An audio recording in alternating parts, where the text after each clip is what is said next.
Thank you, and good afternoon. I'm Catherine Santoro, Director of Policy and Development at the National Institute for Healthcare Management Foundation, and I'm very pleased to welcome you today on behalf of NIHCM and our partner, Trust for America's Health, to this webinar, Investing in a Healthier America, Health Plan and Community Partnerships. With more than half of Americans living with chronic illness and 1/3 of our children struggling with obesity and an overall increase in lifestyle-related illness, it is clear that now is the time to discuss how we can invest in giving all Americans the opportunity to live longer and healthier lives. Today, we've convened a panel of expert speakers to discuss community-based prevention programs with an emphasis on public-private collaborations. Short bios for all the speakers, copies of their slides, and a resource list of additional materials can be found on NIHCM's website, www.NIHCM.org, on the Maternal, Child, and Adolescent Health corner under the Conferences and Webinar tab. An archive of today's webinar, including slides and audio, will also be available on the website within a week. Those of you joining us by phone will have an opportunity to ask questions following the presentations, and please feel free to submit questions throughout the event through the webinar console, and we'll do our best to get to those questions at the end. Before we begin, I'd like to thank Claire Rudolph, NIHCM's Senior Research and Policy Analyst, who assisted in the development of this event today, and also thank the other NIHCM staff, Katie McDonald, Amanda Parker, and Carolyn Myers, who helped to organize today's event. At this time, I'd like to introduce Ann DeBiase, our first speaker, Director of Policy Development at the Trust for America's Health, and also thank Ann and her colleagues, especially Sue Polis, for partnering with us today on today's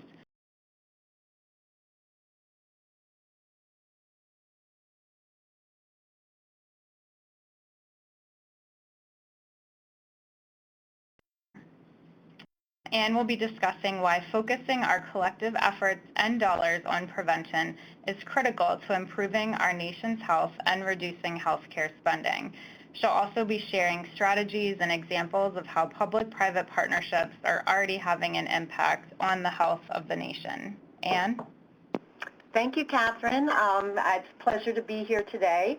I wanted to thank all of the partners who put this webinar together for us today, but especially you, Catherine, and the National Institute for Healthcare Management. This is very exciting, and there's great interest in this topic. My goal is really to, overall on this webinar, is to highlight for the audience these innovative partnerships between health plans and community partners to improve population health. So I'm going to start to just set the stage for that today. I'll be covering the Trust for America's Health, Tifa, and what we do, in case you're not familiar with us. Some key health challenges and how they require a new way of thinking that has really been propelled forward through advances from the Affordable Care Act in terms of changing the delivery and financing structures of our current healthcare system. And of course, I'm going to give some examples of health plan and community partnerships that are addressing the social determinants of health. And I look forward to participating in the Q&A session at the end of the 3 presentations. So first, about Tifa. We're a nonprofit, nonpartisan organization. We work on public health, trying to make disease prevention a national priority, and that's why it's a pleasure to be on this webinar today. It's just right up our alley. You may know us for some of our more traditional public health reports. For example, our annual F as in Fat report. We just released a report called Outbreaks on Infectious Diseases, or one that's getting a lot of attention in the national press, unfortunately, about the prescription drug abuse epidemic in this country and what we can do about it. So that's a little bit about what we've been doing. Around this area, in terms of partnering to improve population health, Tifa has been convening a series of meetings over the past couple of years. So my slides today are really drawn from our learnings, from what we've heard from people working on the ground as well as national experts. I take as a premise, and we do at Tifa, that the status quo is not an option. As Catherine said in her introduction, the health of this nation can be improved and should be improved. I pulled a little bit from a recent IOM report called Shorter Lives, Poorer Health, which compared the United States to other wealthy countries in terms of our health care system performance and its outcomes. And as you all know, we're one of the wealthiest nations in the world, but we're far from the healthiest. And while we've had improvements in health and life expectancy, our improvements have really lagged behind other countries that are high-income countries compared to ourselves. So this health disadvantage, it prevails despite the fact that we spend the most per person on health care than any other nation, as we all well know. In terms of when you compare us to our peer countries, what this report found is that Americans as a group fare worse in at least 9 health areas. So quickly, infant mortality and low birth weight, injuries and homicides, adolescent pregnancy and STDs, HIV/AIDS, drug-related deaths, obesity and diabetes, chronic lung disease, heart disease, disability, you name it, it's almost on that list. So that is just unacceptable, which is why this is our premise that the status quo is not an option. It is not acceptable in the United States for men to have the least life expectancy amongst all these high-income countries, and women the second to last in terms of life expectancy in comparison to the other high-income countries. And so that's my premise, really, in starting my presentation and going forward. What was also interesting about this study by this Institute of Medicine committee is that they looked very carefully at spending across these nations. And what you'll see on this slide is spending on health and social services combined. And by social services, it's a range of services from Social Security to employment programs, unemployment benefits, housing supports, and other social policy areas. So they aggregated the social and the health care expenditures from these high-income countries. And what you'll notice if you look at the yellow arrow, which is pointing to the U.S. bar, that we have a much higher bar in the bottom half than the other countries. And that's because, of course, we spend more on health services. As we just mentioned, the highest per capita spending of all countries. But we spend comparatively much less on social services than many other high-income countries. And so there is a study a while ago that this graph is drawn from that created a ratio of social expenditures to health expenditures. And this ratio was significantly associated with better outcomes in things like I just listed, infant mortality, life expectancy, and increased potential life years. So what this is saying to us is there is a higher association in some cases between social services spending and health outcomes than there is between health services spending and health outcomes. And that was an interesting observation that this committee made, that they posited that this might have a contribution to the outcomes that we're achieving as a country despite our expenditures, because we're always looking at our health care expenditures. And yet we know that healthcare itself is only one piece of the pie in determining our health over time. In fact, it ranges from 10 to 25% depending on the studies you look at. The yellow piece of the pie in this chart is 20%. So that other 80% is something that we can be impacting to improve the health of our country. And of course, that green 40% could be impacted by social services spending because those are the social and economic factors that contribute to our health over time.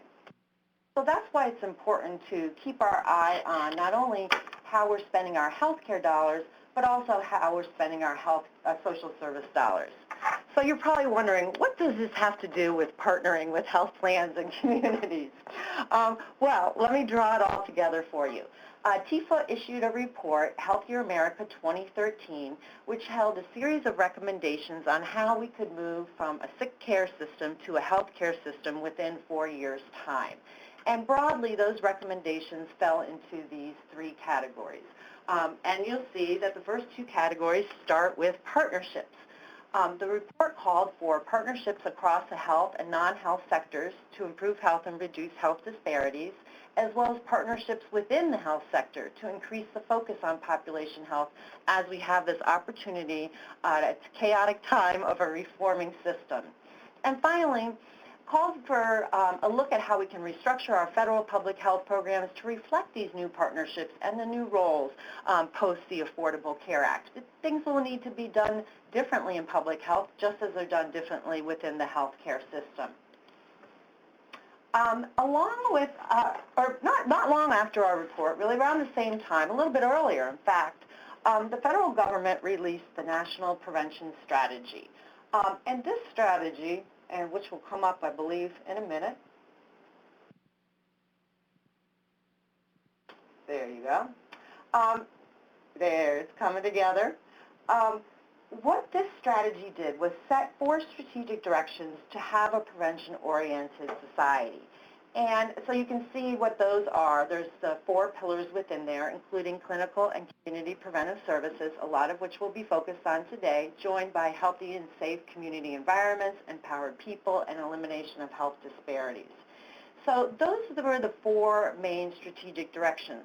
What's interesting about the National Prevention Strategy in light of our webinar today is throughout really emphasizes aligning and coordinating prevention efforts across a wide range of partners as really the critical component to success in terms of having a prevention-oriented society.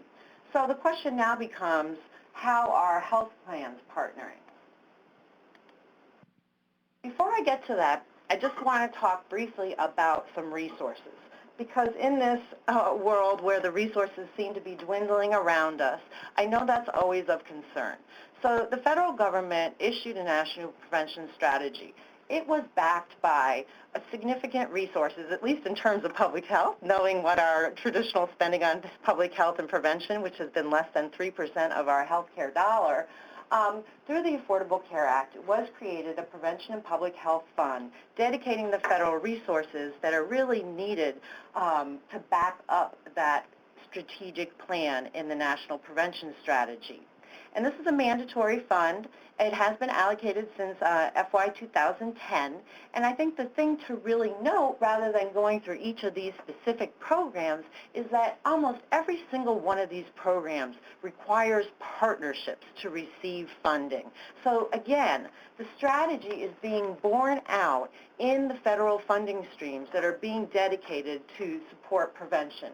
And many of the partnerships that we've seen between health plans and communities have been able to leverage some of these funds or other federal or private funds to do their work. Another just piece of background information before I get into the examples is that our frontline physicians really understand how important it is to address patients' social needs in addition to their medical needs. So here's the result of a fairly recent poll, and these numbers are quite strong, including of those pediatricians and primary care physicians that wish the healthcare system could somehow pay for the costs associated with connecting patients to the services in the community that address their social needs. So there's a very strong support for addressing the broader needs of the patient, both at their individual level in terms of their own social complexities, as well as at the community level in addressing the social and environmental determinants of health. Now, the last thing before we launch into the topic specifically is really just to address this issue of how we define population health. There seems to be a lot of confusion, and we've thought about this a lot here at Tifa, and I guess we've come down to the fact that we really need to embrace all definitions of population health. If I'm a primary care provider, I might think about that as my panel of patients.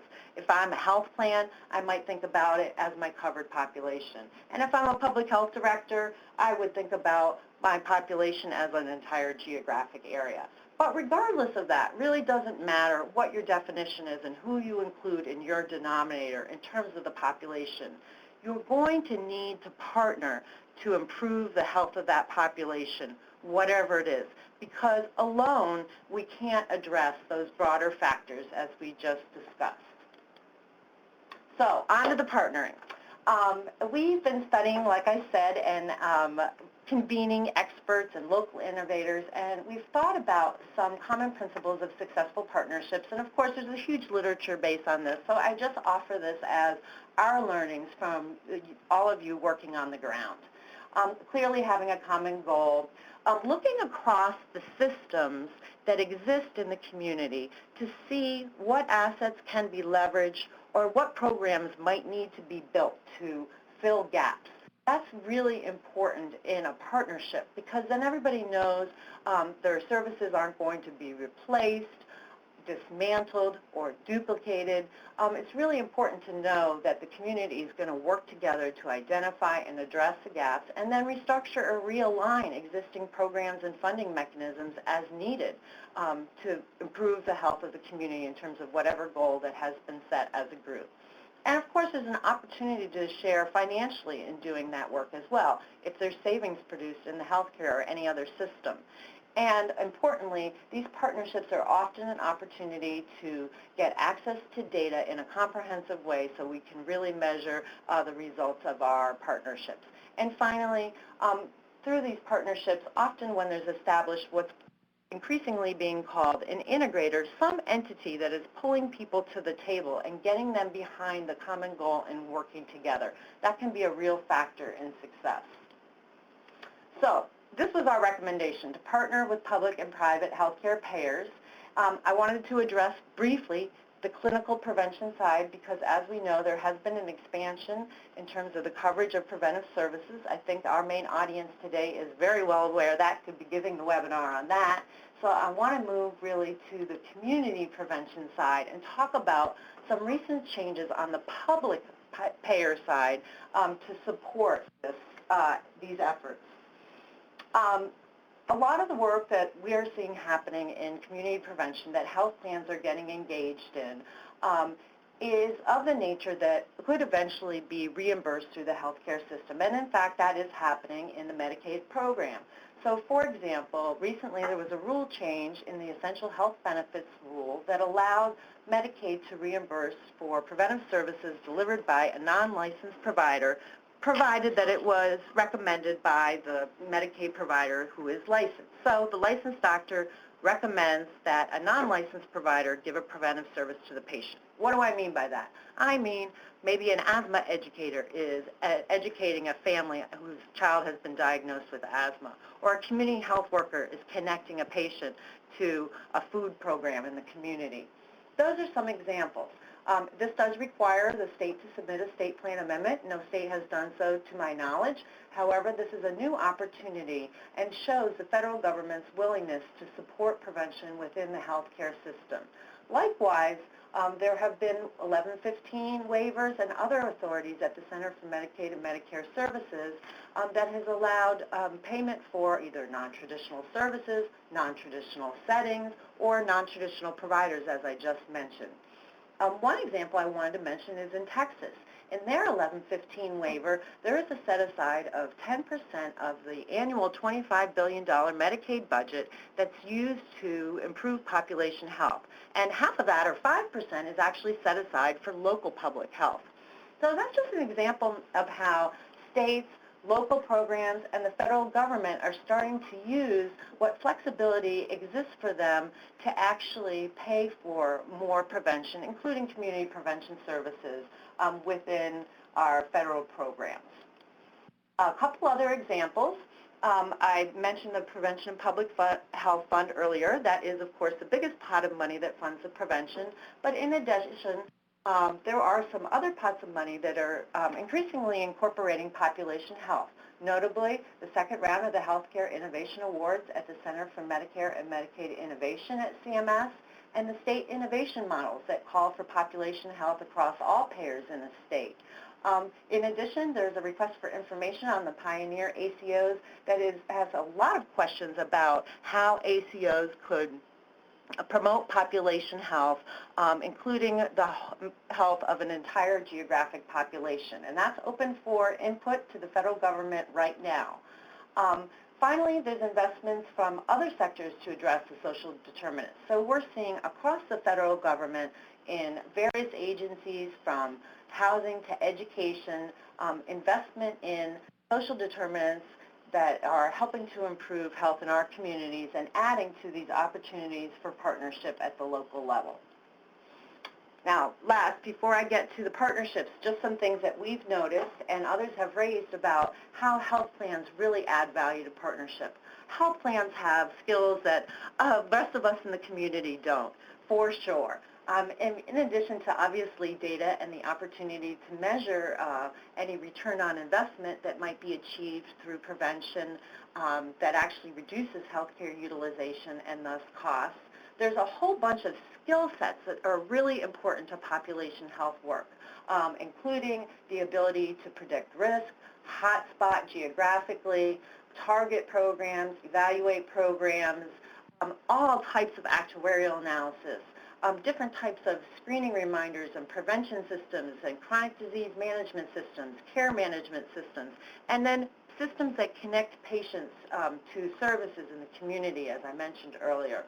Now, there's a whole lot of these skill sets, and probably many that I don't know because I'm not from the health plan world myself, but I've seen these, and these are critical. We cannot improve population health without the skills, the expertise, and the experiences that health plans bring to these partnerships.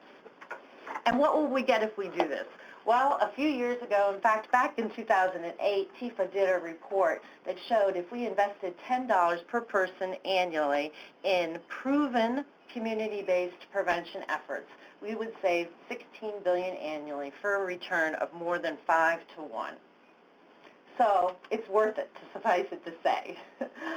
If you look at it from our federal programs, it's also worth it. Huge, huge, huge opportunities for savings. Based on the expenditures that are linked with obesity and tobacco. We made some predictions in our most recent Healthier America 2013 report about what could be saved if we were to invest whole scale in clinical and community prevention. So finally, to the partnerships. I wanted to mention just a couple that are not ones that we're highlighting on the phone today, since we'll get into those in depth. So these I found through various online searches or going to various conferences, et cetera. This is not any type of study. This is a totally random group of programs that include health plans as whole-scale partners, not just funders, which I did find a lot of as well, but this is really where it seemed like the health plans were sitting at the table, elbow to elbow, with the other community organizations working to improve health. An example of a bike-sharing program in Omaha with Blue Cross Blue Shield, Live Well Omaha, and a community bike project. A 4-state project with Blues plans in Illinois, New Mexico, Oklahoma, and Texas. And I wanted to mention one interesting program I found that they were doing, which was to tackle the epidemic of teen dating violence. What an interesting project to be working on together, in addition to lots of work on healthy eating, physical activity, and other disease prevention and management projects. Colorado, they're creating CORDS, which is a distributed research network to monitor health disparities, and they're starting by looking at BMI. So Kaiser Permanente of Colorado is at the table with, as you can see, a number of healthcare providers and the university helping to create this data, I'll call it a data warehouse, distributed research network. It gives it a lot more potential to improve health in the community for many years to come. Next, in Minnesota, there's a partnership on pediatric obesity care and coverage through the Minnesota American Academy of Pediatrics chapter and the Council of Health Plans in the state. And this one, they're looking at how they can improve the package of pediatric obesity services to get more impact, and how they can implement it to be more effective. So where there's gaps in care and coverage, for example, they're identifying referral pathways. They're developing data measures together. They happen to be looking at BMI. And then they're looking eventually to see what else might need to be reimbursed in order to have robust coverage for obesity prevention. In northern Michigan, there's a diabetes collaborative where the plan Priority Health is working with community partners. They put together a media campaign, provider education, a whole program on gestational diabetes, and are making policy changes such as healthy hospital environments. In Pennsylvania, Healthy Armstrong is working on all kinds of healthy eating and physical activity for youth. They've leveraged federal Department of Education dollars. They got a PEP grant. They're using evidence-based programs such as CATCH and NIH's We Can. Very exciting work going on in all of these partnerships.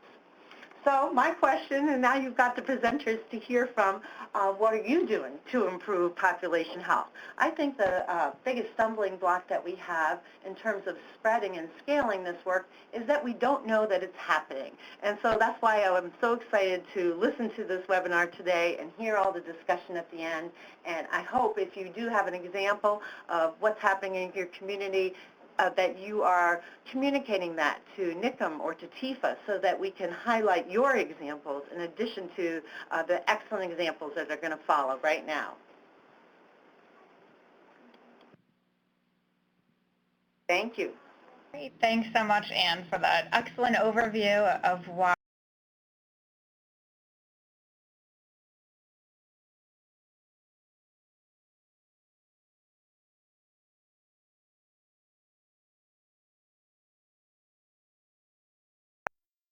sector should partner on community-based prevention and how they're already implementing important initiatives across the country.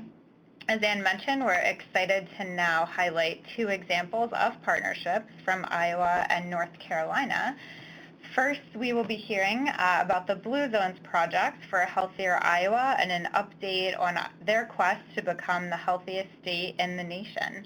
I'm pleased to introduce our speakers, Becky Wampler, Director of Healthcare Sustainability at Wellmark Inc., and Mary Lawyer, State Director for the Blue Zones Project at Healthways. Becky? Thanks, Catherine. So I'm just going to give you a little bit of a background of who Wellmark is, the challenge that our board laid down for us, why we're sponsoring the Blue Zones Project, and then talk a little bit about the Healthiest State Initiative, and then I'll turn it over to Mary Lawyer here in a minute.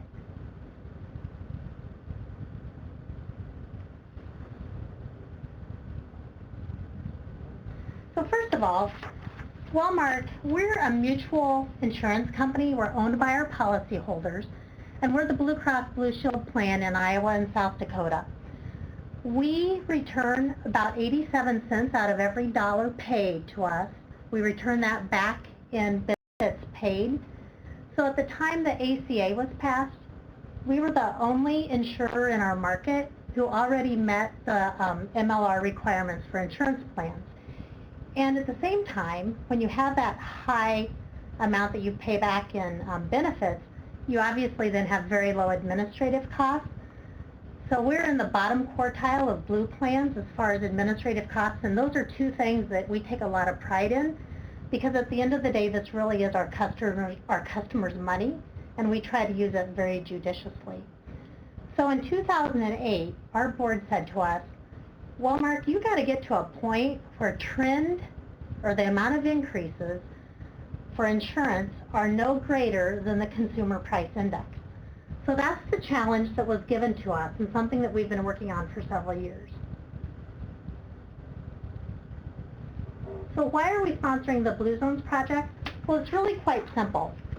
We know that health insurance was not designed to accommodate the lifestyles that we have today. Life insurance is really designed to cover catastrophic care only. And when you look at how much of the premium goes to catastrophic care, it's only about 1/3. 2/3 of the premium goes to non-catastrophic care, whether it's discretionary, elective, end of life, etc. So just think about your car insurance, for example. You expect your car insurance to cover catastrophic things like an accident or things that you can't control. But if you drive crazy and you peel out your tires, you don't expect your car insurance to pay for new tires, right? But yet we expect our health insurance to pay for a lot of things that are a result of our lifestyles or the behaviors that we engage in. So when we got the challenge, we did what most insurance companies do. We looked deep into our own data, and we focused on a lot of things. We said, what is the data showing us? And we're seeing that there was a significant impact of technology on the cost of care. There's a lot of inappropriate use of the emergency room, a lot of out-of-network care, all the traditional things that health insurance companies see. But at the end of the day, we knew that we really had to do something with obesity, that if we couldn't tackle that and do something about it, we were never going to achieve our sustainability goal. So instead of focusing inside the healthcare system, like this slide shows, we knew that we had to also work outside of the healthcare system for a solution. So first of all, I'm going to show you kind of the case for change. These are some maps that probably a lot of you have seen. This is BRFSS data, and this is less than 30 years ago.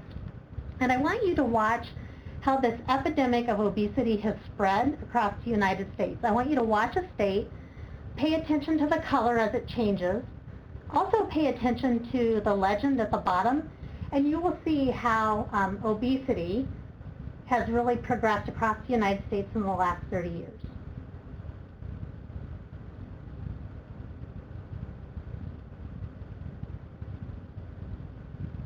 So this is 1990. Now in 92, we're seeing a new color.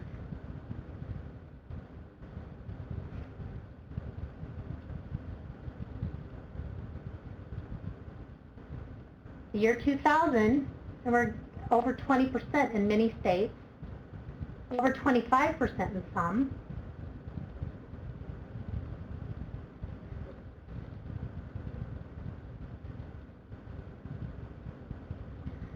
So now we are here at 2010, so a few years ago, and you can really see how obesity has spread across the United States. So you know that that is a significant driver of a lot of chronic conditions. And with Iowa being the 12th most obese state in the nation, we knew that there was something here that we needed to do. So we thought, when we first took on this goal, we did a lot of work, and we said, if we can hold obesity rates constant at the rate they are in 2009, by 2013, we can save over $286 million. Well, obviously, we weren't able to succeed at that yet, but when you see these numbers, those are really compelling amounts for business leaders, for legislative leaders, and even for the governor of our state, because that's money that's being spent in a way that could be redirected in other ways. So I've painted a pretty bleak picture, but there really is some good news. And the good news is that we have control over 70% of the factors that determine our own health, whether that be our behavior and what we choose to do, or the environment around us. It's really not about the healthcare system and our access to health. We have that. It's just that the lifestyle choices that we've made have impacted our health dramatically. So let's talk about those things for a little bit. Here's some examples. Just think about activity for our children. So when I was younger, I actually lived on a farm, so I rode the bus to school, but many people walk to school. And even if it's just a half a mile to school and a half mile back, that's a mile of free activity every day for children. But today, parents take their kids to school, and instead they plan then soccer time or tumbling time or play dates. So we've taken out free activity, natural activity, and replaced it with planned activity that we have to rush around to that adds to the harriedness of our everyday lives. Think about our communities. We've built our communities to move people via cars from east to west and north to south as fast as we possibly can. But what we haven't done is we haven't built our communities in a way that just moves people, whether it be on bicycles or walking, and we have unsafe neighborhoods. Also, our cultural norms. We tend to reward ourselves with food. I know that at work there's lots of times when there's food days, something good has happened, and so people celebrate with food days. We've forgotten what healthy looks like. You know, Marilyn Monroe was a size 14, but I can tell you that she wasn't the size 14 of a size 14 woman today. And we've just changed our anchor of what's normal and what's healthy. Think about the food and the food that we eat. Our sugar consumption is very high, and we're eating more and more processed foods. And a lot of that, too, is a result of our lifestyle. So we work a long day. We hurry home to have something to eat. We grab whatever is fast, whether it's a fast food drive-through, whether it's fast prepared food at the grocery store. There's a lot of sodium content, etc. We've changed the types of foods that we've eaten versus raising our own vegetables, fruit, etc., like many of the folks in Iowa used to do 40, 50 years ago. Think about our home environment. This is one I kind of like. You see that big, giant remote control, and children today have over 150 channels to look at and watch on TV at any given time. When I was younger, we had 3 channels, and so there wasn't a lot of opportunity to catch something that I wanted to watch. And not only that, we didn't have a remote control. I was the remote control. I had to get up and change the channels whenever somebody wanted to watch something different. So we've just changed our home environment, and we have appliances that do work for us. We have cleaning ladies who come in and clean our house. It's just very different today. And then also think about our work environment, where we spend a third of our lifetime. It's much more sedentary jobs. Many of us are sitting at desks. It's not the hard physical labor in many cases like it used to be. So the environment around us has really impacted our health. So let me talk to you a little bit about the Healthiest State Initiative and what that is all about. Well, at about the same time that we had the goal from the board, our governor, Terry Branstad, had assembled 3 businessmen, John Forsyth, our CEO here at Walmart, Rick Juergens, who at the time was CEO of Hy-Vee, and just so that you have a frame of reference, Hy-Vee is a grocery store chain that started in Iowa. They are now in 8 Midwestern states, and they have more than 235 stores. So they are the predominant grocer in Iowa. And then Doug Reichart, who was then president of the Iowa Sports Foundation. And he came to these 3 business leaders and he said, I know this is a drain on our economy, and we need to figure out how to make Iowa the healthiest state. I'd really like for you all to put together a plan and figure out how to do that. So these 3 guys convened an advisory group, and they kept it small. There were only 10 people in the advisory role.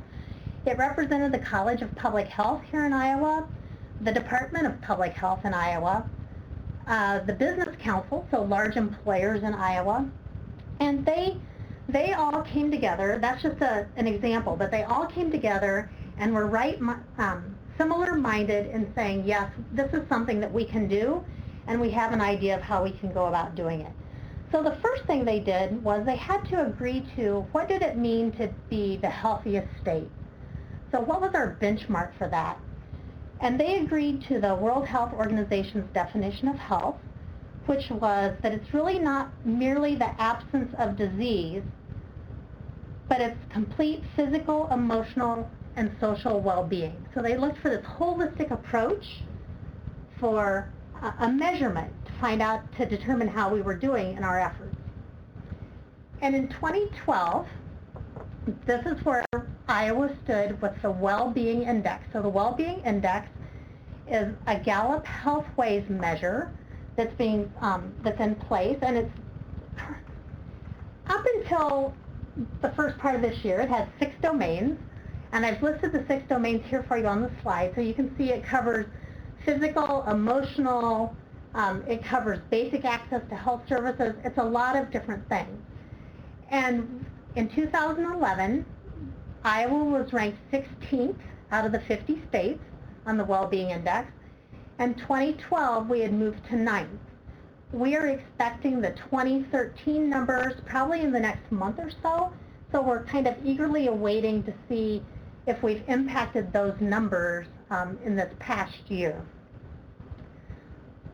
So now, I'm going to turn this over to Mary Lawyer, who can talk to you about the Blue Zones Project and the things that we've done to really impact the underlying fundamental health of Iowans. Thanks, Becky. Becky's done a great job of kind of laying out the current state, and I don't think any of us really intended to land here. We've been sort of like a frog in boiling water. We all want to live a long, healthy life. And so Wellmark, under the Healthiest State Initiative, wanted to provide for Iowa some mechanism to start to change the environment to nudge people to make healthier decisions. And that's when they came across the Blue Zones Project. So Wellmark Blue Cross Blue Shield has sponsored the Blue Zones Project for the state of Iowa, and it is now the cornerstone piece of the Healthiest State Initiative. So what is the Blue Zones Project? Well, author Dan Buettner actually is a National Geographic Fellow, and National Geographic said to Dan, help us find the places in the world that are healthiest. And he went about that by finding the places that had the longest lived people, the most centenarians. And he found those places and drew a big blue circle around them: Loma Linda, California; Nicoya Peninsula, Costa Rica; Sardinia, Italy; Icaria, Greece; and Okinawa, Japan. And he started thinking about what Becky mentioned before, the Danish twin study, that 20% of our longevity is dependent on our genes and 80% is dependent upon our lifestyle and our environment. So since Dan is an adventurer, he loaded up his backpack and went to those areas to find out what's happening. What was happening in those longevity hotspots where people were living 12 more good years than they were in the United States. And what he found is that there were 9 things that those areas of the world had in common. First, movement was natural. They weren't very vehicular. They were walking the places they need to go throughout the day, or because of the types of occupations they had more movement involved. They had a great outlook. The centenarians knew their purpose when they got up in the morning. We know people that have a purpose live longer lives, but yet they knew how to downshift and take time to slow down. They ate wisely. In Okinawa, they had a term called hara-hachi-bu. They would say that when they sat down for their meal. That means don't gorge yourself, only eat till you're about 80% full. We know it takes our stomach 15 to 20 minutes to send a message to our brain that it's full.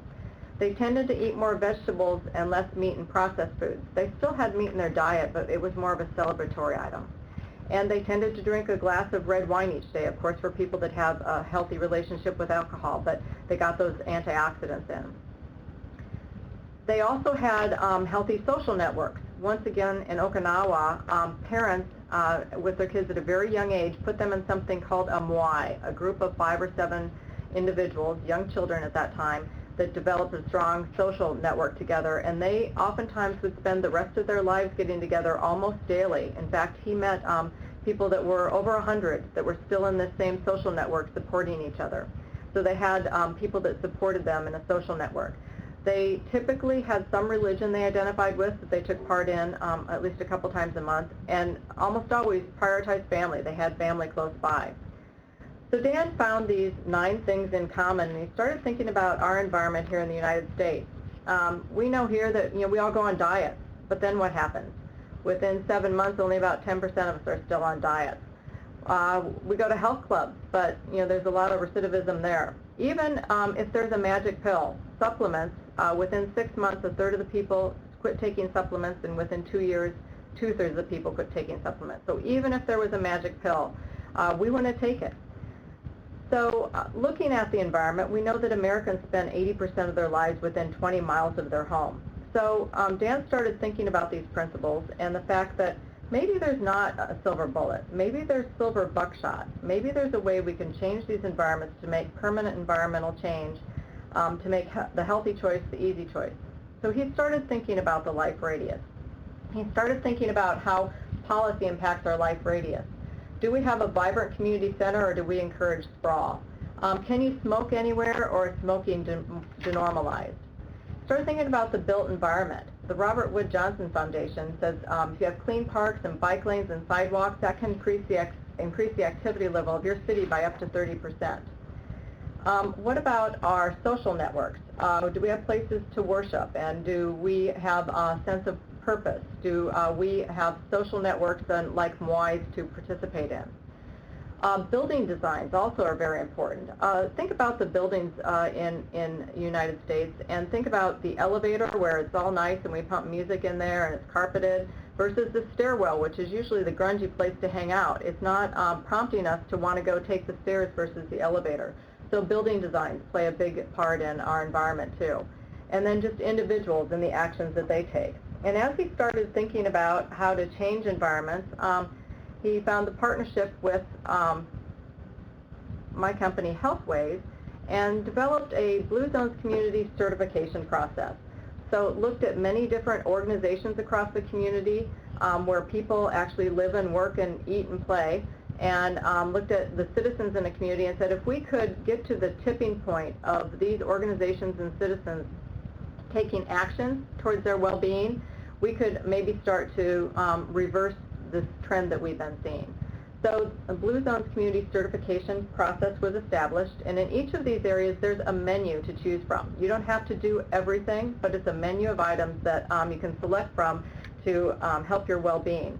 So 20% of the individuals in a community have to pledge and take at least one action in areas like moving naturally. Maybe they get a bike. Having the right outlook. Maybe they go to a purpose workshop and try and identify their purpose. Eating wisely. They might use the kitchen checklist to figure out how to redo their kitchen to make the healthy choice the easy choice. In areas of connecting and habitat. At least 50% of the top 20 employers in the community would need to become Blue Zones designated for a community to be certified. Employers would take on work like looking at the leadership and whether they're walking their talk, identifying the purpose of the organization and ensuring individuals know how their purpose connects to that, looking at the habitat and physical environment of the work site, looking at are people engaged and have social networks within the work site. We know that those are engaged with a social network in the work site have better well-being. And then aligning their policy benefits and well-being solutions such that they're incenting people to make healthy choices about their environment. The next item is grocery stores. So 25% of restaurants, grocery stores, and schools would become designated in the community in order for them to be certified. So in restaurants, they might make nutrition improvements to the recipes that they're already serving. They might make menu improvements to maybe put the healthy choice on the top of the size list and the unhealthy choice on the bottom, which will prompt people, nudge them to choose that first. They'll make improvements to the eating environment, such as maybe taking the salt off the tables or using smaller plates so there's better portion control. In the grocery stores, they would promote healthy beverages. They'd look at the environment and see how they could highlight fruit and vegetables. And they might provide education, like how to prepare certain vegetables and promotion of fruits and vegetables. In the schools, 25% of the schools would become Blue Zones designated schools, where they'd look at policies like recess before lunch. They might get rid of the food for fundraisers activities and do a walkathon perhaps. They could prohibit food and drink in hallways and classrooms except for water. They would instill programs like the Walking School Bus program and Farm to School programs.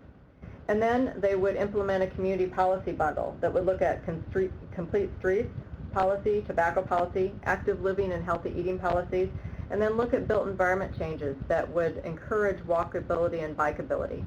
So these are the actions that a community would take and the organizations within a community would take in order to become a Blue Zone certified community. So back to Iowa. In Iowa, we went through a process where we had a lot of communities interested. There were 84 communities that had a statement of interest that they supplied about becoming a Blue Zones demonstration site, and 54 applicants. And we set about to determine which of those communities had the leadership, the motivation, and the readiness to take this work on. And we ended up with these 15 communities across the state. They're very diverse in size, from 1,100 to 123,000 in population. Income levels vary drastically, even ethnicity across these communities. So we have very diverse kinds of communities where we're starting to learn how to do this work. And they will provide leadership to the other communities in Iowa in order that they can take on some of these changes too. So we have 15 communities as demonstration sites. 157,000 Iowans have pledged to support the Blue Zones project. 925 organizations such as work sites, grocery stores, schools, and restaurants have begun the work to become Blue Zones designated. And 175 of those organizations have already achieved designation. And we're covering 17% of the population of Iowa within those 15 communities. So we feel like we're well on the way.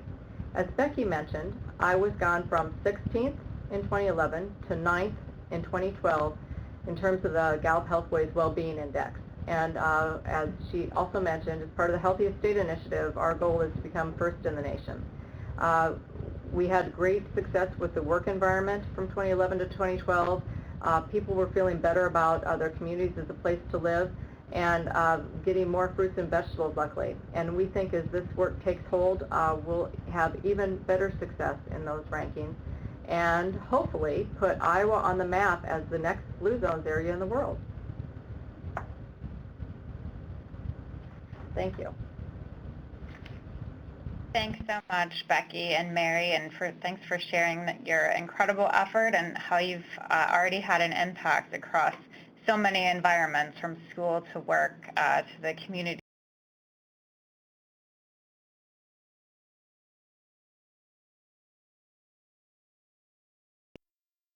The Iowans live and play. Our final speakers today are Kim Blair, Director of Community Relations at Blue Cross Blue Shield of North Carolina, Christy Kent, Senior Program Manager at Blue Cross Blue Shield of North Carolina, and Michelle Wells, Executive Director at the North Carolina Recreation and Parks Association. They'll be sharing how they've collaborated to form a successful community gardening program in order to improve access to fresh vegetables across North Carolina. Kim? Great, thanks, Catherine. Blue Cross Blue Shield of North Carolina and the North Carolina Recreation and Park Association is here this afternoon to talk to you about our program where we partnered to create Nourishing North Carolina. We'll talk about the challenges we want to solve, or we wanted to solve when we initiated the program, the solution we came up with, and some success stories and lessons learned. So first, a little bit more about, oops, there we go. You should have the missions, our various missions on your slide right there. For Blue Cross, we deliver products and services to help our customers improve their health and well-being. And our vision as a company is for the state of North Carolina as a whole. We look to be leaders in improving the healthcare system in North Carolina for all North Carolinians, not just our customers. The North Carolina Recreation and Park Association is a nonprofit educational and advocacy organization dedicated to the advancement of the park, recreation, and leisure profession in our state. So going forward, we're going to show how these two missions, or these two entities, fulfilled our own mission and work together for the state. And as we're, some of these statistics that were touched on earlier, for North Carolina, looking at our state, more than 31% of children ages 2 to 4 are considered overweight or at risk of becoming overweight. 2/3 of the state's adults are obese or overweight, with the numbers increasing above the national average. And unhealthy eating and physical inactivity costs the state an estimated $57 billion per year in avoidable medical expenses, workers' compensation claims, and lost productivity. And these numbers were from 2010, so they probably look a little different now, but we're progressing in a negative decline.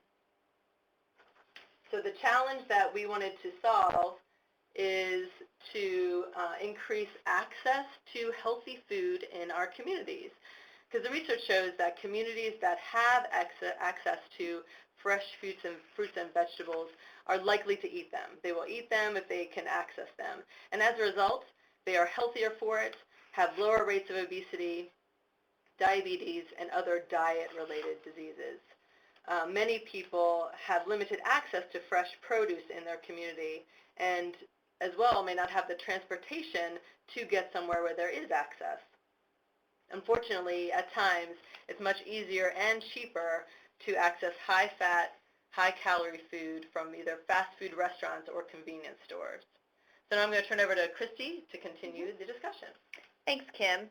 We thought that one way to provide greater access to fresh produce was to create community gardens in local communities.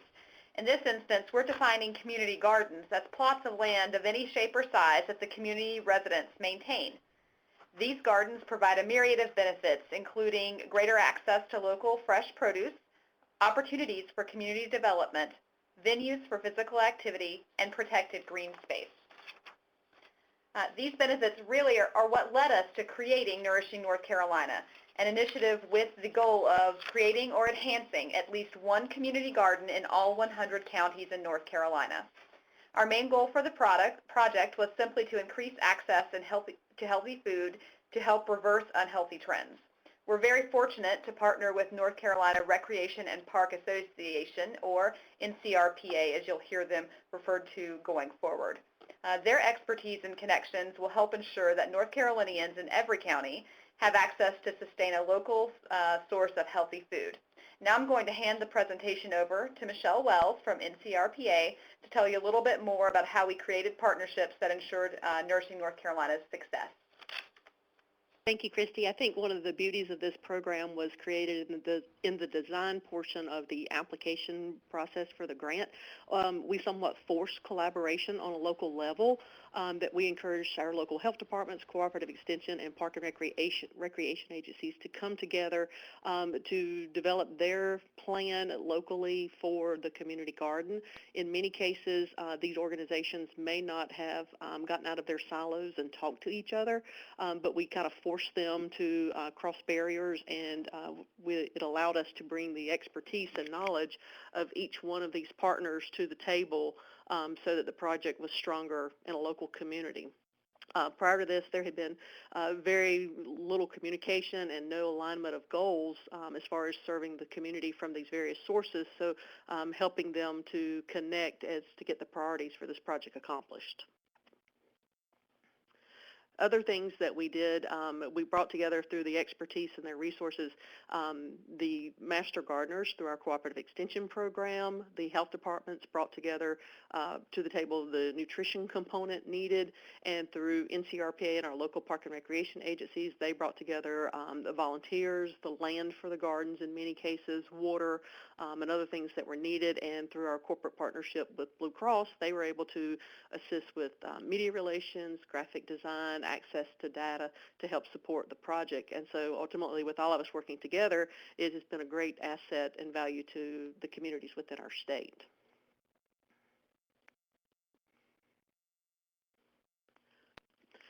Got a couple of pictures here, and as Christy said, we define community gardens as a plot of land that was used for growing fruits, vegetables, produce, and as I later learned in the process, some of it is also, it's important to have flowers there as pollinators for your garden, but we set no guidelines as to what a community garden should look like so that they could take the resources that they had locally and maximize those, whether it's their land, their water, or other access on that one. So you'll see here's some other pictures where they all just have a different look and feel, but they are all gardens and being successful. We have some success stories from the program that we want to share with you today. This is one that was from a garden down in Lenoir County in our state's eastern county, very rural. And it's a grandmother and grandson team who came together as part of the garden. The grandmother had been a gardener all her life, and through that this project, she was able to share this love and instill this knowledge in her grandson who has diabetes. And further investigating into the story, we found out that Shirley was able to also help teach her grandson how to prepare the produce that they had harvested out of the garden for consumption there.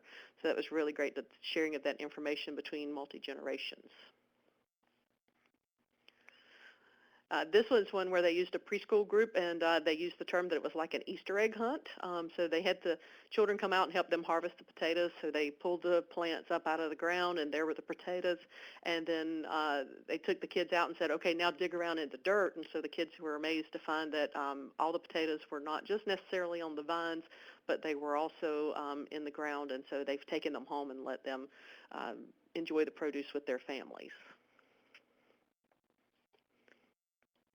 This is a great story that came out of one of our western states where there was a lady who was involved with the garden that in the community she struggled financially and probably did not get a balanced meal on a regular basis, and she was also a very proud person and did not like to accept gifts. But as you see, they said there that during the harvest season, she was one of the happiest people around because she had earned her produce, and she was very proud of her accomplishments. And not only that, but she knew and had the skills of taking the produce and being able to preserve it and can it that would help sustain her through the winter months on that one. One of the success stories we've seen in many gardens has been the collaboration, which, as we discussed earlier, was somewhat by design in the application process for the grant funding.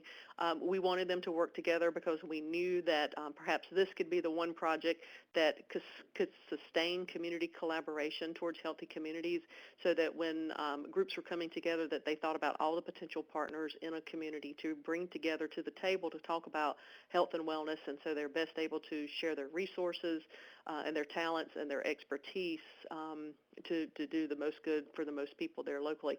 And this one garden actually gave us this equation that we've put into the graphic on the left-hand side there, where through the North Carolina Cooperative Extension, plus the use of master gardeners, plus the Wellness Center, plus the health department, it equaled first-time collaboration in their community, which is a huge success.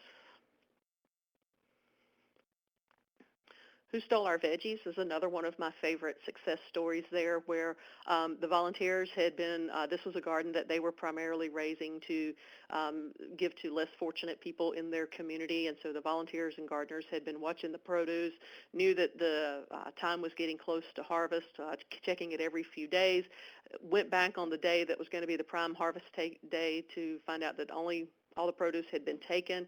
And they were very upset and concerned about who had stolen their veggies, and they did some checking, and after speaking with the senior center, which was next door, they found out that the seniors had gone over there and harvested the vegetables and taken them home, and it was an area of need, and so they were very happy with their outcome, that the seniors had come and got the veggies from their garden.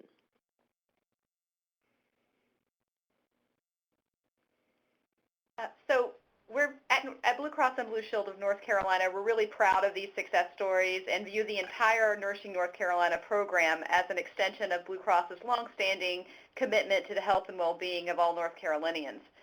Now that we have 3 growing seasons under our belt, we wanted to share a few high-level results. Over 83 gardens were developed or renovated, and we're actively engaged in finalizing gardens for the remaining North Carolina counties.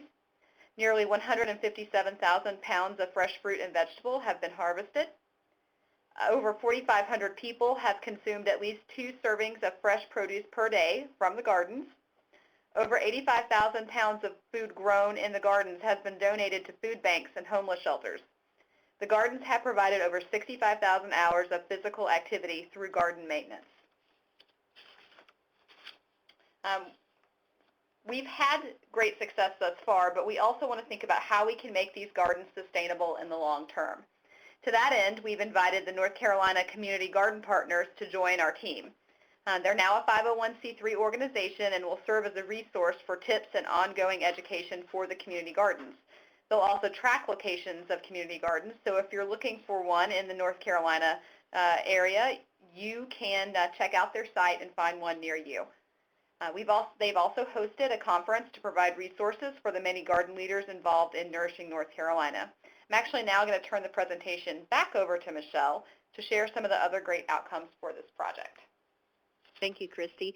One of the things that we realized we needed to do was to help develop some educational materials to go along. We knew there were some gardens that were collecting recipes and things like that locally, but we wanted to make sure that some of these people who may be new and getting into community gardens were aware of proper food safety and handling and hand washing and what water to use, where, and things like that. So we partnered with Dr. Ben Chapman, who's a food safety extension specialist at North Carolina State University, and we actually funded his development of this school and community garden food safety guide.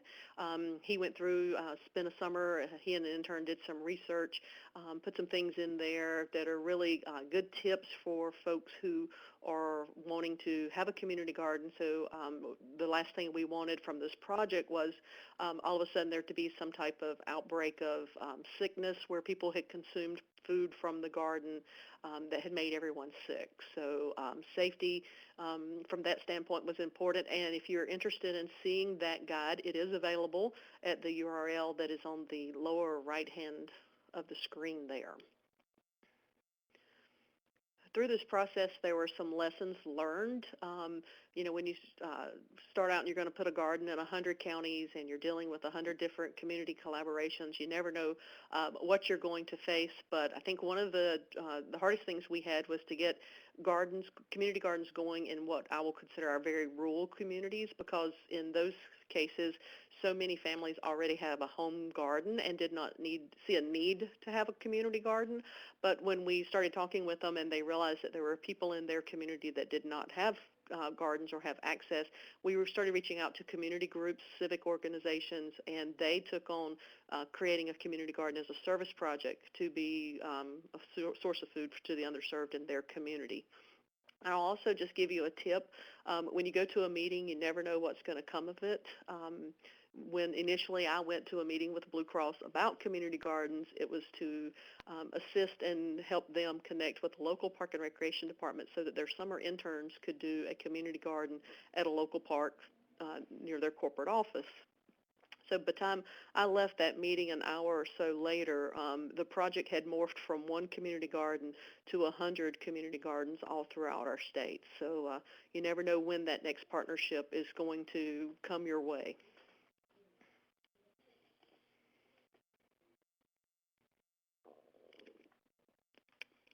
There's, for your benefit, for those who are interested, the NCRPA website actually has a Nourishing NC section on it that has a little more information about our gardens, and our contact information is there as well if anyone is interested in reaching out. Back to you, Catherine. Great. Thanks so much, Kim, Christy, and Michelle. It's so encouraging to hear, especially how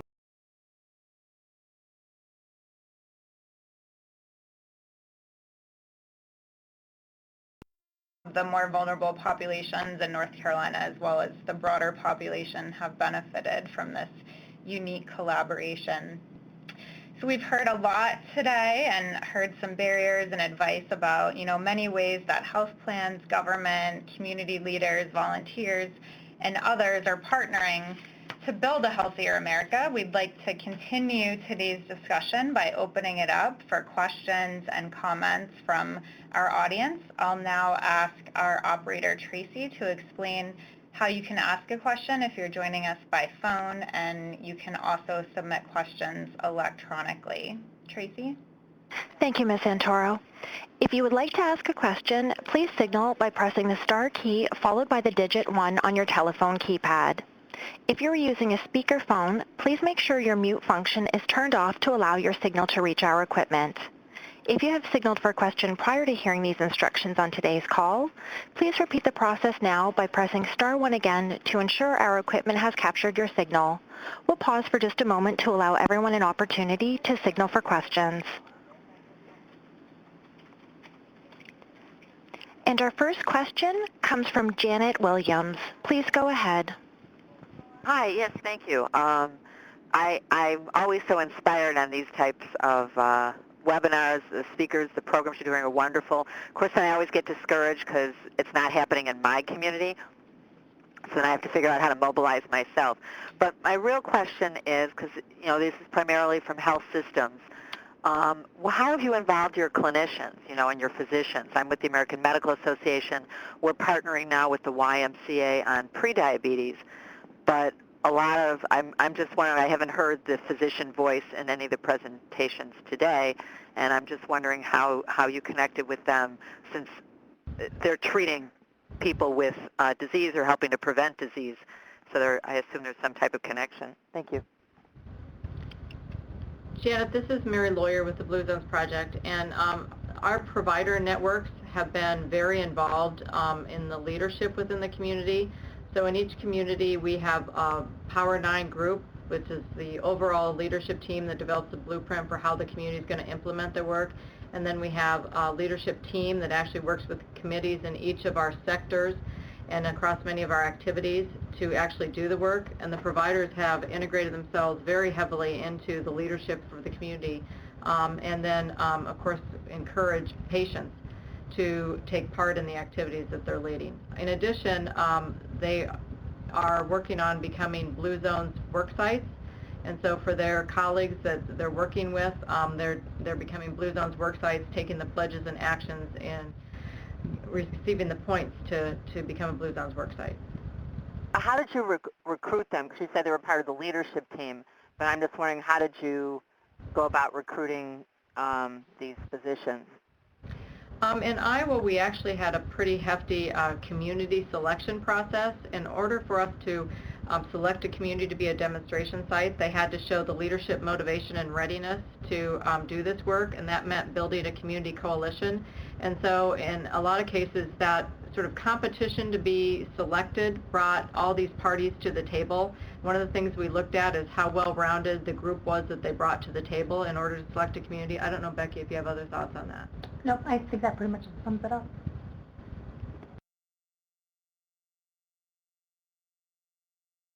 Great, thank you for your question.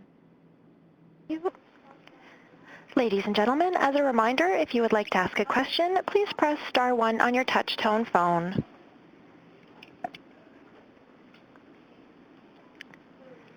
And there are no additional questions at this time. Please continue. Okay, thanks, Tracy. We have a bunch of questions that came in through the console, so I'll start with some of those.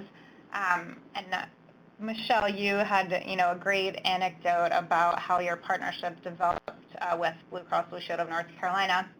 We had a question that for any of our speakers, and our participant says community organizations are challenged with partnering with private providers and insurance plans to provide prevention services. How can community organizations cut through the red tape to partner with these private providers and companies? And Michelle touched on how her meeting resulted in a partnership. I'm curious if others have any thoughts to share with the group. So this is Becky Wampler from the Blue Zones Project at Walmart. By definition, the Blue Zones Project itself is about changing the built environment. So it's not about any particular special interest group per se. They all can find a way to connect to it in one way or another.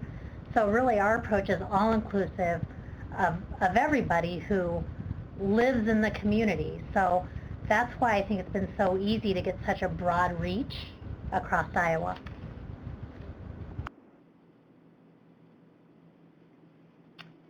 Great, thank you. This is Mary Lawyer. Can I just add to that? Yeah, as I said, we engaged the leadership of the community, and that involves many of the community groups you're probably talking about. Just as an example, we have 2 communities that have become Blue Zone certified. Now they're continuing their work, but they met those 25% and 20% parameters. But in Cedar Falls alone, we had 770 volunteers working on the Blue Zones Project and continuing to work on the Blue Zones Project. So, just by nature of it being across all sectors and the community work, people are getting involved in it, and that includes all those community folks I think you're talking about. Great. And Kim, I know in North Carolina that you work with lots of different types of community organizations. So could you kind of touch on that from your perspective in terms of, the receptiveness to working with different community organizations on your sort of common goals and mission? Well, I think you nailed it, Catherine, the common goals and missions. We definitely partner with a number of different organizations throughout our state. And the things we look for, are we serving a 501c3 nonprofit organization? Is it going to support North Carolina and North Carolinians? And then from there, does our mission and the objective of that entity align in some way? Is there a connection that's organic and not forced? Because those are the best partnerships, are when there's something that they hope to accomplish and we hope to accomplish as well, and we can work together to reach that same outcome.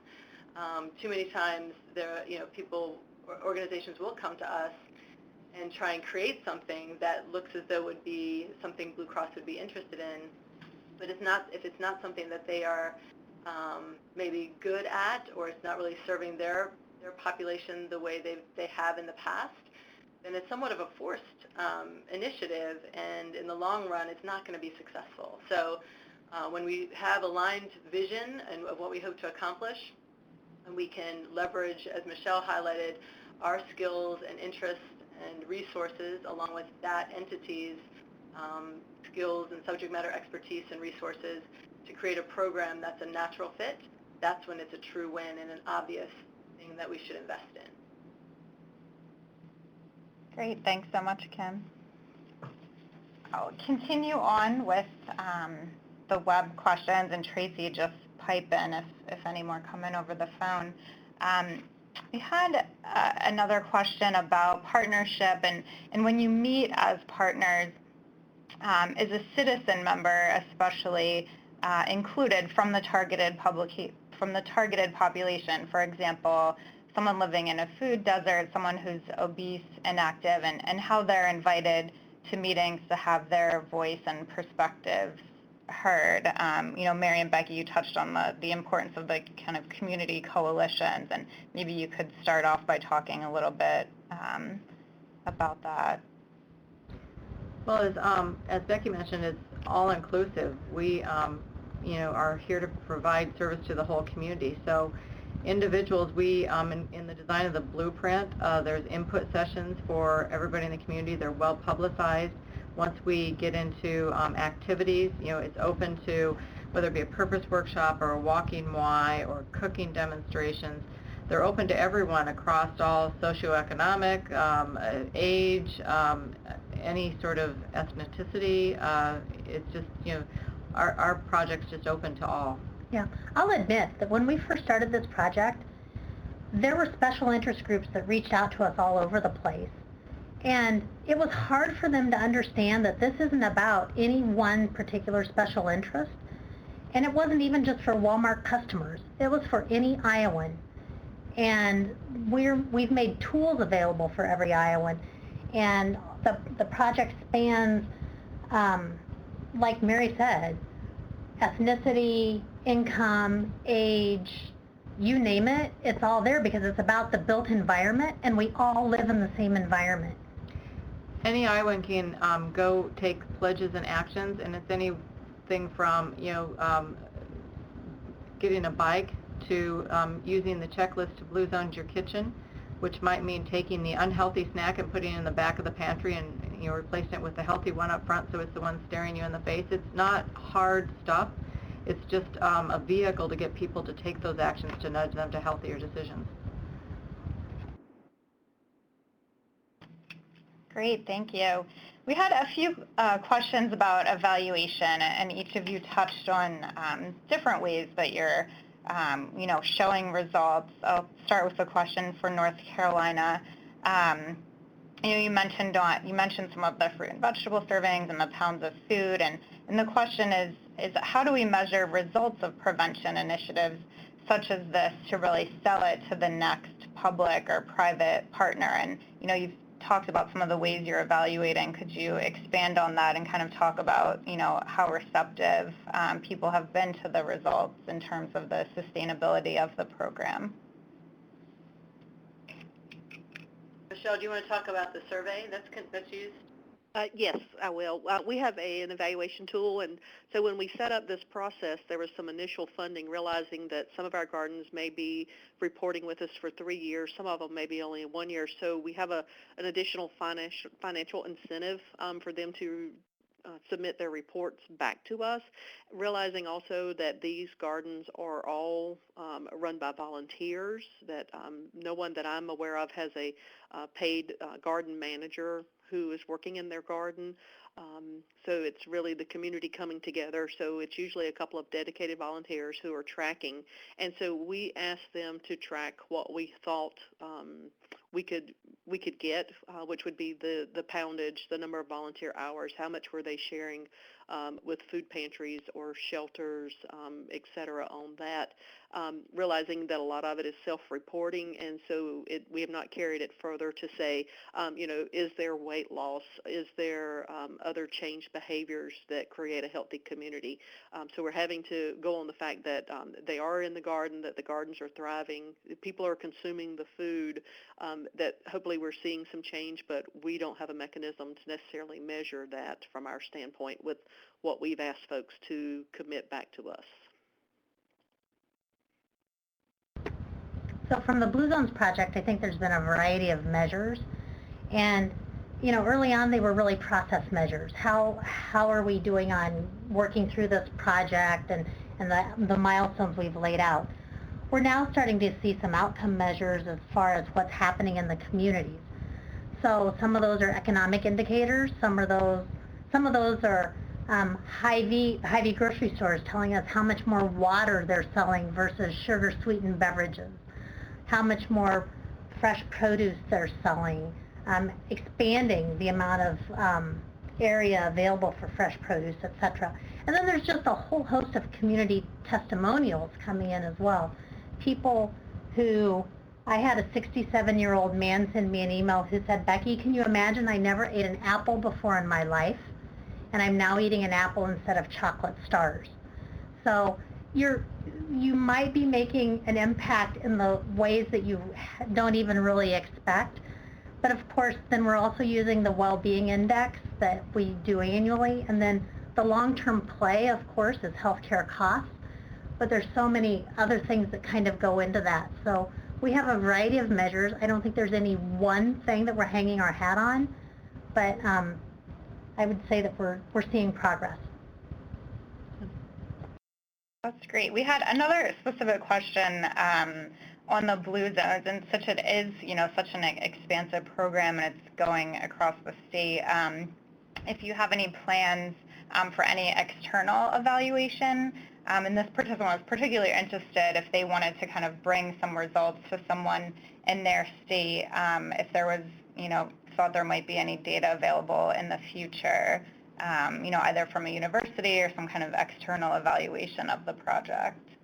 So as Becky mentioned, the WellBeing Index is not only the parameter for the state healthiest state initiative, but we're oversampling in each of the communities that are demonstration communities to see what the WellBeing Index, what happens with that over time in those communities that we're working in. Then in each community, we're looking at data sources from the community on things that they want to track. In some cases, it's several of the work sites and them tracking their BMI or health indices over time. In the case of Spencer, who's already certified, they've gone from 7 to 36 community gardens and want to keep growing that. They've had a 10% increase in the number of kids who walk or bike to school. Becky already mentioned Cedar Falls. They've focused on volunteers.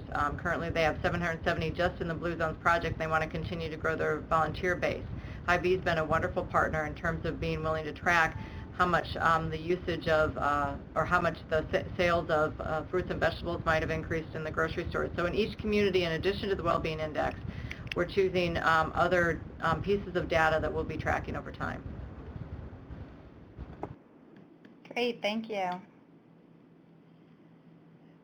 We had a question earlier that talked a little bit more on the provider physician community. We had another question about how we envision nurses impacting the health of Americans at the population and community level, and how they can serve as a link to community services. And Anne, you touched on, the potential through the Medicaid rule change, and maybe you could just expand on that and kind of, what are Tifa's hopes for kind of the potential of kind of that linking of services between the health and social services?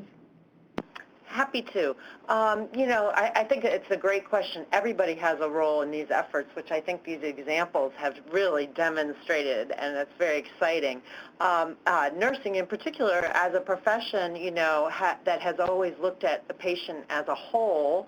I'm not a nurse myself, but my mother was a nurse, so drawing from that experience, I think, nurses have often tried to be the ones to meet those non-medical needs of patients because they interact often at the patient level, and nurses have often been involved in these type of initiatives, as we just said, at a broader level in their communities. But they're not the only ones. Every profession, be it a lay profession or a licensed health profession, has a way to contribute to this puzzle, really, and in particular around the linking clinical and community or social services.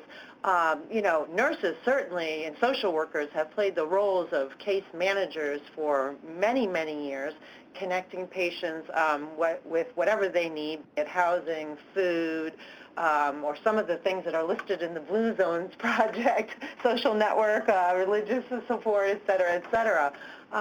So I think nurses are one example of numerous professions in the health field, health being broadly defined, that can work to strengthen that link between clinical and community. And, I mentioned earlier community health workers. I do think there are workers also in other disciplines that can help us to make those connections.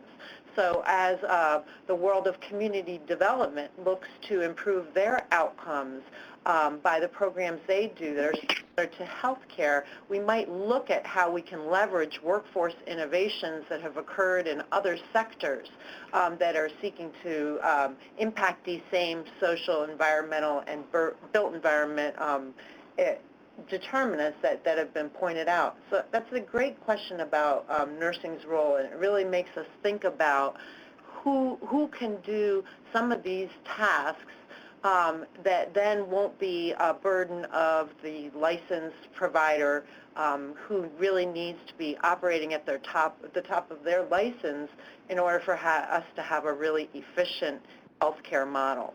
I hope that wasn't too long an answer, but it was a great question and really triggered a lot of thoughts in me, and we didn't talk that much about workforce today. But just in our examples, working with people at the cooperative extension as an example, that's not something that we typically do in healthcare, and look at the wonderful benefits that came in that equation that showed the first-time collaboration. Great, thank you, Anne. And we had another interesting question, and maybe I'll pose it to the Blue Zones first about, did you come across any, partnerships or interests throughout your process about helping people improve their financial well-being as a social determinant of health? You talked about the right outlook and things like that through the Blue Zones, and kind of, how might people's financial security and thinking about their financial future play in to some of this work. So I would say that absolutely we think that that's something that should be explored, but you got to eat the elephant a bite at a time. And I think that any emotional resiliency, financial planning, the ability to just cope day in and day out, I think those are all main things. And yeah. So, as part of our work site pledge actions, one of the items is, do you offer financial counseling for your employees? Also, the whole idea of purpose. What we found out is, people that go to a purpose workshop often will identify that they're maybe not in the right occupation. So if their employer sponsored the purpose workshop, that's not always great news for them, but oftentimes people will end up in a better spot. So not in a direct way, but in an indirect way through the worksite pledge and actions, and in terms of helping people identify their purpose and connecting it to the workplace. I think those are two areas where we start to address that. Yeah. Great, thank you. Another question for the Blue Zones is if you could talk about any of the barriers or challenges that you face and how you overcame them, especially in terms of the diversity of your state and kind of working in different types of communities, urban, suburban, rural. So we've had to really tailor our engagement process. Getting 20% of the population of any community to pledge and take actions towards their well-being has not been an easy task, as you can imagine. But where we started is when the community we were setting up the leadership structure in the community, we made sure that the Power 9 team sort of mirrored what we knew of the community demographic. I'll give a good example. We have one community that is very blue-collar and has a higher percentage of ethnicity than a lot of our other Iowa communities. And when we arrived there, the group that they'd determined to lead the initiative didn't have any union representation and didn't have any African American representation. And we immediately said, this doesn't seem to be representative of the types of people that are in your community. So let's see if we can bring some representatives from those organizations or those groups on board, which they did. Then as we got into figuring out where to find people, in some cases we found that the churches were a better avenue. In some places we found the schools were a better avenue in terms of just finding people where they're at and getting them engaged in the initiative. Great, thank you.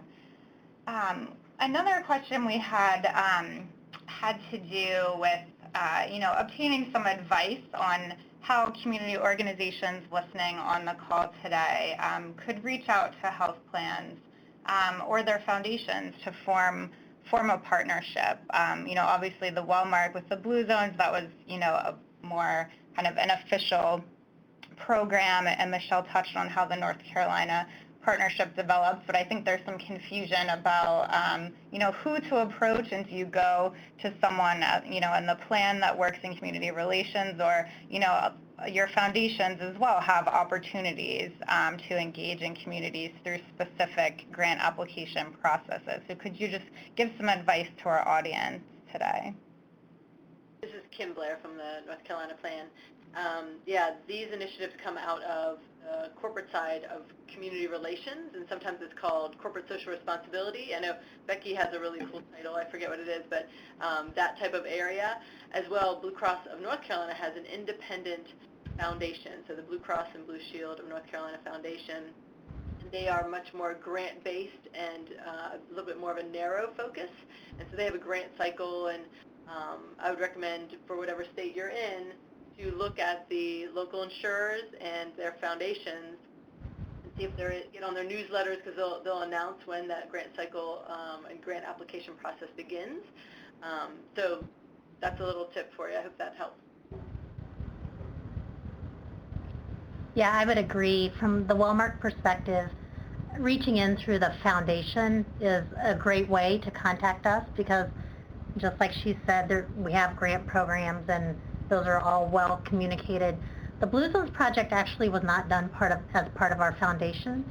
It was done on the business side, and I will tell you that every employee at Wellmark knows at least something about it. So anybody who reaches out to anybody at Wellmark, they would end up with me probably. Great. Well, thank you all so much. We are out of time for our Q&A, and I thank our audience for the question on the phone, and also the questions submitted in advance of the event and through the console. I'd like to thank our excellent panel of speakers for sharing your insights with us today, and ask our audience to take a moment to fill out our survey, which is on your screen right now. And as Anne mentioned previously, we're really interested in hearing more about your partnerships. We hear about some, but not all of them. So we'd love for you, to complete the survey or email us and our email address is nicum@nicum.org, and send us, what's happening in your communities. So thank you all again for joining us, and thank you also to Anne and Trust for America's Health for co-sponsoring this event with us today. Thanks, Catherine. Thank you. Ladies and gentlemen, this concludes the conference call for today. We thank you for your participation. You may now disconnect your line and have a great day.